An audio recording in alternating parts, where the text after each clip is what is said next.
The Sai youth member, who just returned from a trip to the rural side, reported a water problem. He observed that the village women were carrying large quantities of water pots on their head. They were then trekking huge distances to carry this water. So the team decided to go and visit for themselves.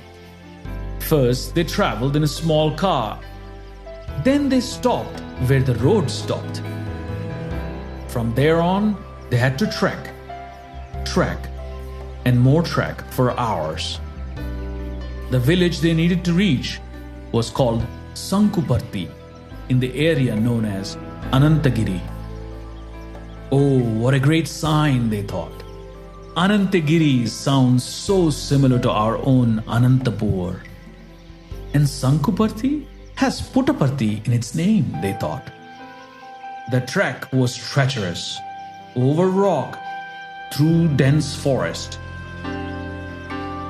And finally, when they visited, what did they see? Lo and behold, at the edge of this earth, there was Swami himself. Swami's picture was on the door of the village elder. Oh Swami, how great you are. You're there even before we reach. The people here were not conventional rural villagers.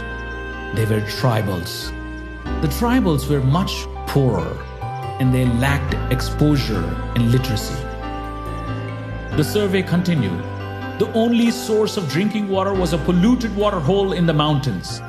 But even that water was highly contaminated. It had bacteria, mud, worms. It was definitely not drinkable.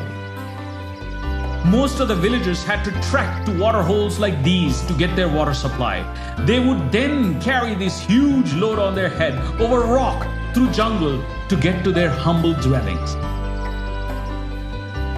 Malnutrition was everywhere. Medical treatment was rare. They had vices and addictions. It was clear that this area could use some help. They designed a simple system for the water supply. First, they would collect the water from natural springs and rainwater. This would be the water collection sump.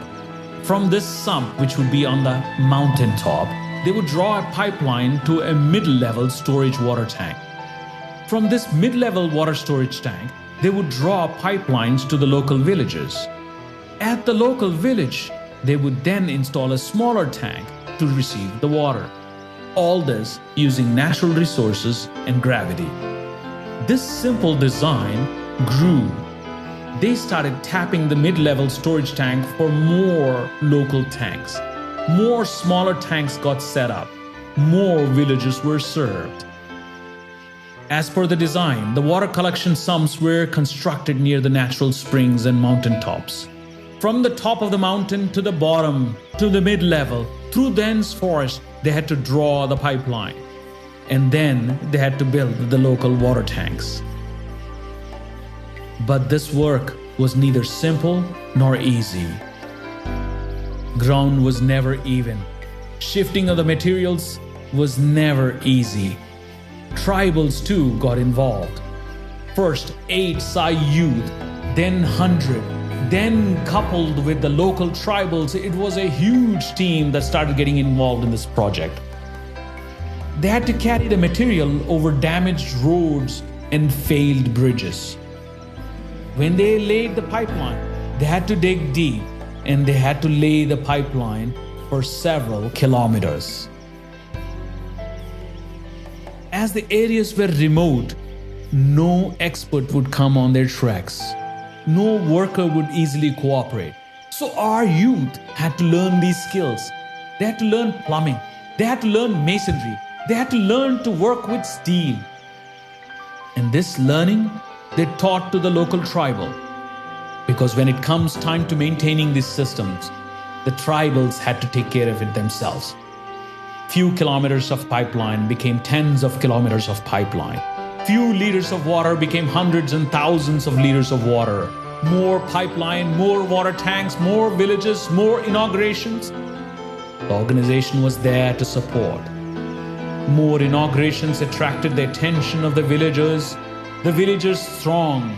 They came in hundreds. They came to help. They came to celebrate. They came to sing and dance.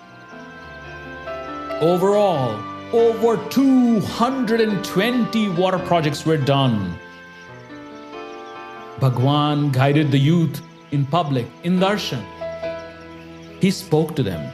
He spoke to them through the speeches and through the books.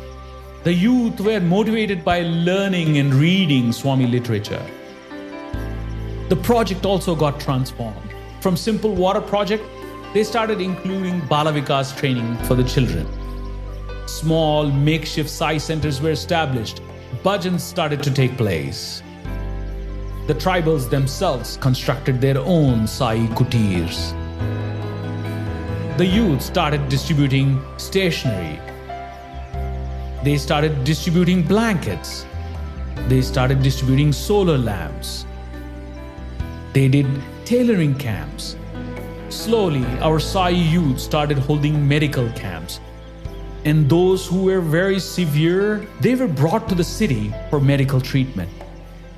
The tribals themselves got transformed.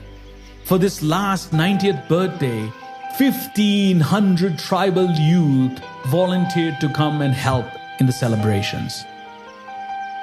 Thank you, Swami.